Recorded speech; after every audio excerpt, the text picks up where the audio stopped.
Hello, welcome to Retail Leaders Trend Talk podcast. I'm Elizabeth Christensen, Retail Leaders Editor. I'm joined by Elizabeth Lafontaine, Ensemble IQ's Chief Retail Analyst. We have so much to talk about today. Just here in the third quarter, so much is affecting what's going on in retail. We've got consumer debt load accumulation and growing prices, and prices are still high. And there's the potential impact of the student loan repayments. All of this is weighing consumers down.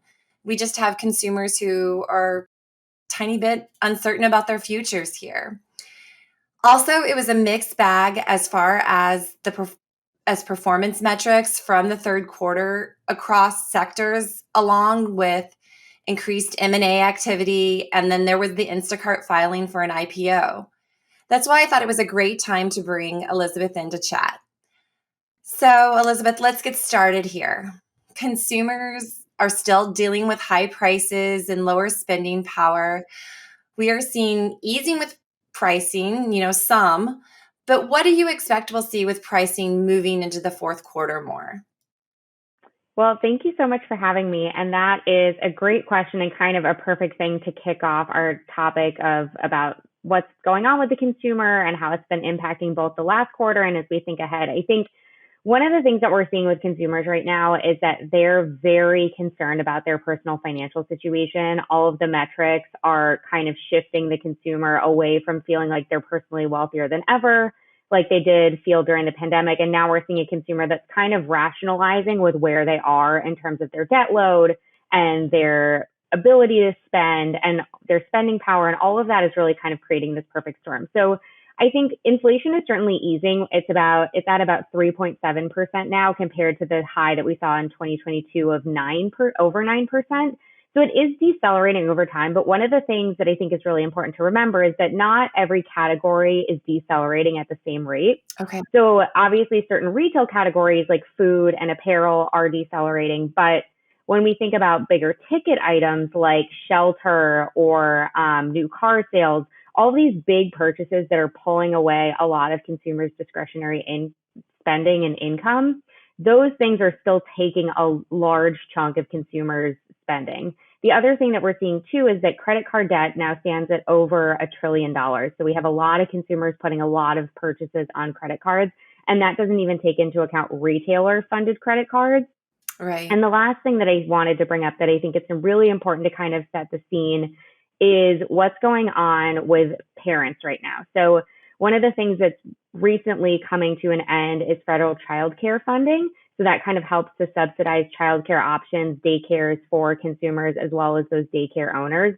And that's coming to an end. So for a lot of people looking to put their children in childcare, it's really going to have to change how they're looking at their overall budget for the month. And can they continue to afford childcare? Do we have to pull parents out of the workforce? There's just a lot going on with consumers right now that's making these situations even more precarious. Right. And I think on top of all of this, we need to talk about the resumption of student loan payments. How is this affecting consumers and what should retailers be prepared for?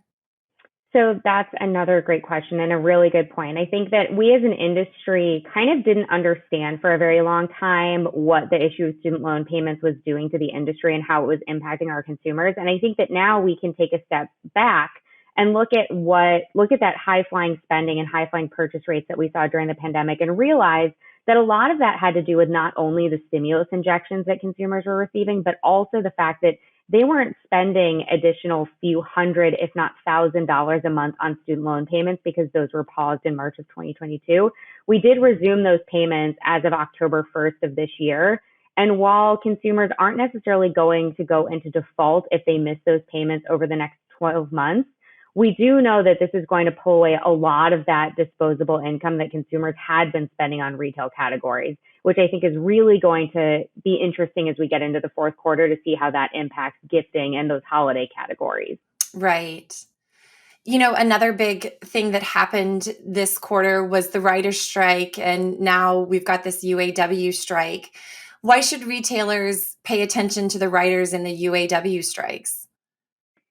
So when we think about strikes, I think that one of the things that we're seeing across multiple industries here within the United States is kind of this idea of labor and what power do workers have right now, and how are they able to kind of rationalize what's happened over the past 3 years, and how are they able to kind of pull some of that power back for themselves. So I live in Los Angeles, so certainly everything that's been going on in Hollywood is happening in my backyard. Mhm. And one of the most interesting things from a retail industry perspective to think about in terms of the writers and the SAG-AFTRA strike is some of those contingencies around AI. So one of the things that actors are fighting for in particular is the AMPTP not being able to use their likeness when they're filming so that they can reuse that over and over and over without paying actors. I think that AI is a hot button issue for every single industry, but it's certainly one within retail. So I think it's really important for us to look and see what kind of stipulations come out of those contracts in terms of how AI is being used going forward, because that may help us in the retail industry as well. When we think about the UAW, and I also wanted to bring up the Teamster strike for UPS workers that almost happened this summer that would have affected 300,000 delivery drivers. If we're thinking about both of those, it's really, those are kind of adjacent retail industries. So the UAW in particular, they're coming out and saying right now, at least the auto manufacturers, that it's not going to impact sales or costs or prices or stock in the next few months. But if this strike continues on, most likely those new car sales are going to continue to get higher and higher, which we already discussed, are kind of costing a pretty penny for the consumers right now. So I think the consumer and the retail industry need to be focused on what's happening in terms of all of these different labor disputes and strikes, because it's certainly going to inform what might happen and what might come to retail in the future. Yeah, for sure. These are all big things to watch. Well, overall here, how did retailers perform in the third quarter? So the third quarter was, I think, a little bit of a mixed bag, but ultimately what we're hearing kind of out of initial results are things are pretty positive. So the US Census Bureau actually just this morning released their numbers for September, so kind of giving us a full view of the third quarter. And for the months of July through September, it was up, sales were up about 3% compared to 2022 for that same quarter.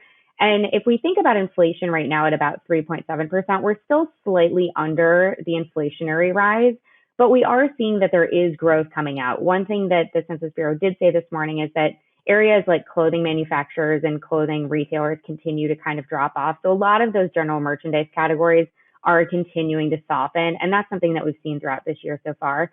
It will be interesting to hear from a lot of the retailers as they report earnings in the next few weeks to months to really understand how the third quarter kind of played out by retailer. The one thing I have also been hearing is that back to school started a lot later than it normally did, that people were really waiting for promotions and some of those deals, and also getting some of those teacher lists to make sure that they were really only buying what they needed to. Yeah, I was hearing some of those same things. Um, well, the third quarter too had a ton of M&A activity. So I think let's get started with the Aldi acquisition of Southeast Grocer banners Winn-Dixie and Harvey's Supermarket. Aldi, separately from even this acquisition, is on a fast track for expansion. What do you think this acquisition means for grocery? That is a fantastic question. And it's very interesting that most of the M&A activity has kind of been surrounded in the grocery sector, because Right. that is a sector that's sort of ripe for consolidation. But if we're thinking about Aldi, I think one of the things that it drives home from a consumer perspective and sort of a retail industry lens is that value is the number one thing for consumers right now. So they are choosing retailers that they feel are going to provide them the most value for the spending power that they have. So retailers like Aldi and Trader Joe's and Dollar General have really been winning in the grocery space because consumers see that they're getting a lot of value for the price that they're paying. So I think from that perspective, Aldi has really come in and kind of disrupted the grocery industry in the United States from that lens. And the other kind of thing that we're seeing is that a lot of these regional grocery chains, like some of those Southeastern grocer banners, are really struggling to kind of find their footing in the face of the Albertsons Kroger merger or these Walmart stealing share in the grocery space. A lot of these regionals are kind of trying to figure out, where do I fit into the larger grocery retail landscape right now? Because we have so many things that are going on around them. If we think about e-commerce and last mile delivery, those players don't necessarily have the funds to kind of pour into a lot of the innovations that need to take place. So it's leaving these regional grocers in kind of a vulnerable position, which makes them ripe for acquisition. Right. And you touched on this a little bit too. The other big merger that's going on is this Albertsons and Kroger merger. Kroger has been divesting stores, and in the last few weeks, I mean, I guess since they've even announced it, there's been possible talks of attorney generals getting involved to stop the merger. Do you have any expectations on what we'll see about this merger as we move into the fourth quarter more? I think one of the crazy things is that we're actually already at a year since this merger was announced. I remember you and I having discussions about this last year and what it might mean for the industry. And the fact that we're sitting here a year later and this hasn't gone through, I'm actually a bit surprised. I knew that there was a lot of regulatory things that would need to happen as they kind of went through the process of this merger. But the fact that we're still a year out and we haven't seen a ton of progress is very interesting to me. I know that both companies are probably going to push for more action to happen in the fourth quarter. I don't necessarily know for sure if and when this deal is going to go through. I feel like it probably will, but it's interesting to see just how slow moving this has been. And once the merger actually goes through, how potentially slow moving it might be to actually integrate both brands and banners with each other. Yeah, absolutely. I expect 2024 to be very exciting in the first quarter as we hear more and they try to get this merger through. Um, well, the other big news item in the Mm-hmm. third quarter was Instacart finally filed for an IPO. Why is this significant? I think Instacart is such a fascinating case study for where the retail industry is right now. And I think that it is in the sense that these disruptors have really come in and not only changed the industry, but they've become big players themselves. We could kind of say the same thing about Amazon in the early 2000s and how it disrupted the e-commerce space and kind of changed the retail industry. But I think Instacart as a player has really changed how consumers interact with e-commerce in the grocery space and also that kind of last mile delivery element. And if we think about retail media for a second as well, Instacart is the fifth most utilized retail media network in the US right now. So they've not only become a retailer in their own sense, they've also become a logistics company. They're really investing heavily in AI and the consumer experience and figuring out how to become this third party player in the grocery space, but also kind of a behemoth in their own right, which I think is a really fascinating sort of Cinderella story in grocery, but also something that I think the rest of the retail industry needs to take note of because this will continue to disrupt other categories beyond grocery. Well, and speaking of disruption here, I have to bring this up too, as I know we are very loving pet owners.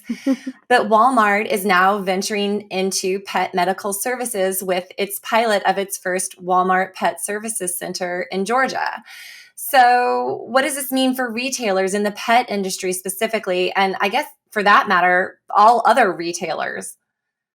I think this is a really interesting example of a lot of the trends and themes that we're seeing across the retail industry. A pet is continues to be a huge driver of growth across the retail industry holistically, with a lot of players getting into the space, a lot of players growing their share of the space. We know that pet adoption rates were so high during the pandemic. That certainly cooled off significantly during compared to the highs that we saw, but a lot of people do own pets and the post-pandemic period compared to prior to the pandemic.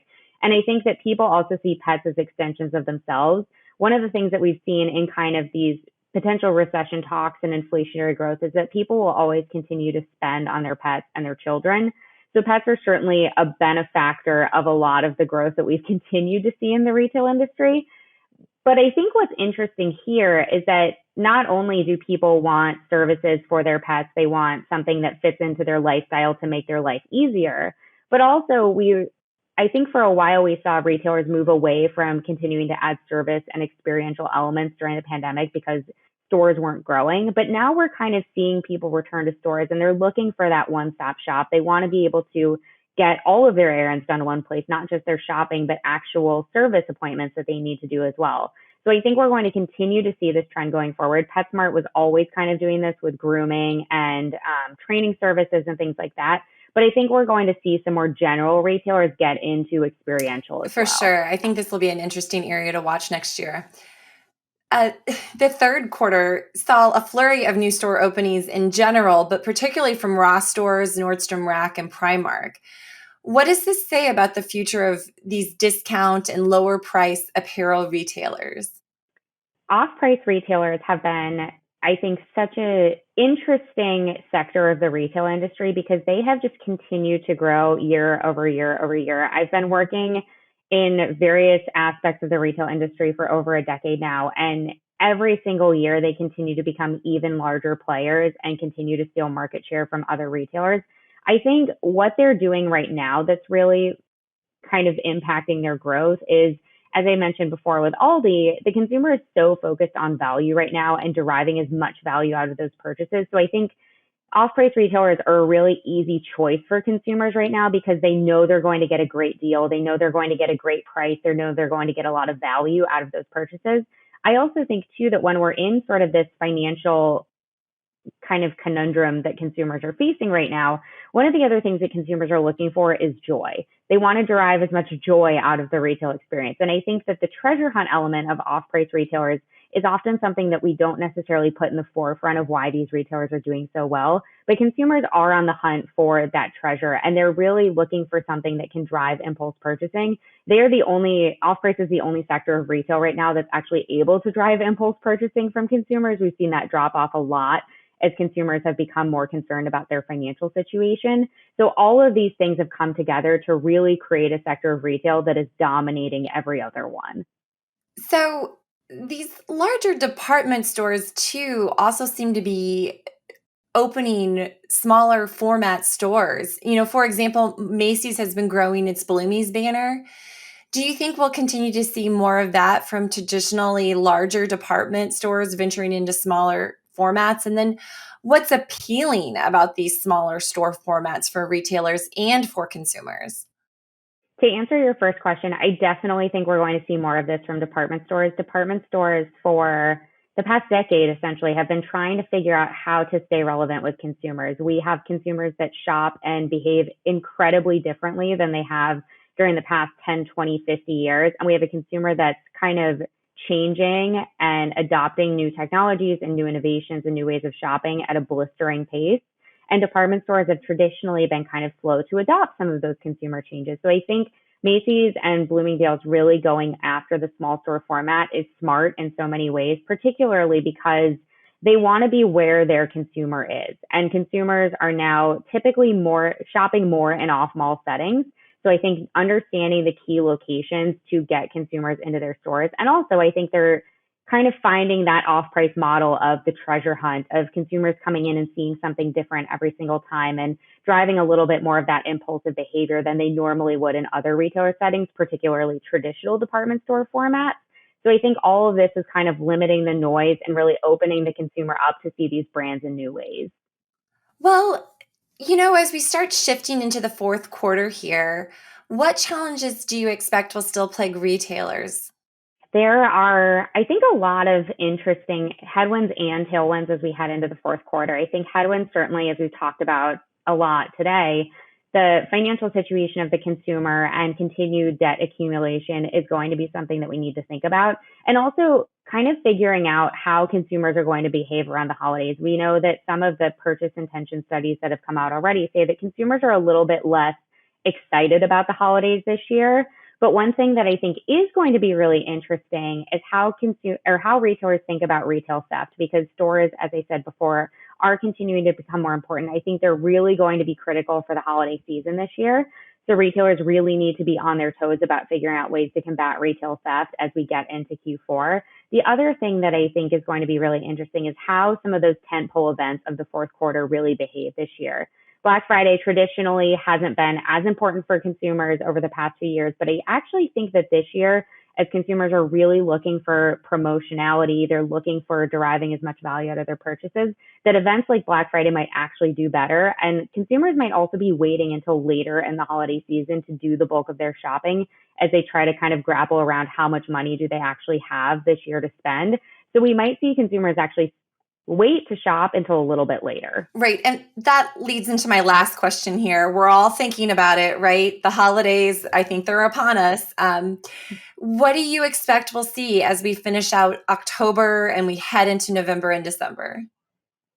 That's a great kind of final question to think I think to wrap everything up, and one of the things that's been most interesting over the past few years during the holiday season is that we've continued to pull up sales into October, that the consumer has started shopping earlier and earlier. They're looking for some great deals to be had at any time during the year. But one of the things that was interesting this year so far is we had the Prime Day event that happened last week, and Amazon came out and said that it was very successful, that it was one of the best October events that they've ever had. But I didn't hear a lot of kind of noise around the consumer last week. There's a lot of things going on in the consumer's kind of minds right now. There's a lot of mental gymnastics that they're going through and kind of things that are impacting their purchasing decisions. So I didn't hear as much excitement around that event as I normally would. And I do think that we're going to see not as many sales in October, and some of those kind of pull back into the November and December time periods as compared to what we've seen in the past 2 years. The other thing to kind of consider here is that last year, one of the things that we saw during holiday was that those lull weeks, so weeks not associated with like Super Saturday or Black Friday or Cyber Week, those tended to really fall off in terms of consumer demand. I don't necessarily know that we'll see that as much this year, because I think consumers are going to be out looking for the best deals and the best value every single week of the holiday season as they try to kind of maximize their budget. Right. I definitely already feel like the holiday buzz happening for sure here. So it'll be very interesting to see how this all pans out. Elizabeth, I want to thank you for all your great insights today, and let's talk again soon. Great. Thank you for having me.